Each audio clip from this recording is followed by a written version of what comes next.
Welcome to just minute Jesus. కీర్తన 14:2. వివేకము కలిగి దేవుని వెదుకువారు కలరేమో అని యెహోవా ఆకాశము నుండి చూచి నరులను పరిశీలించును. నోవహు తరములో ఉన్నటువంటి ప్రజలను దేవాది దేవుడు చూసినప్పుడు వారందరూ దారి తొలగి బొత్తిగా చెడిపోయి ఉండటం జరిగింది.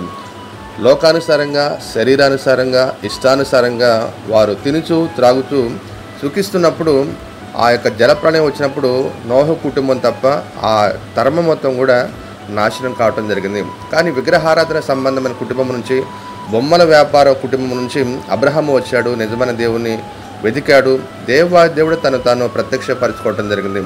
అబ్రహాము విధేయత చూపాడు, విశ్వాసం ఉంచాడు, నిశ్చయం కూడా దేవుని వెతికినప్పుడు దేవునికి ఆశీర్వాదాలు పొందుకోవటం జరిగింది.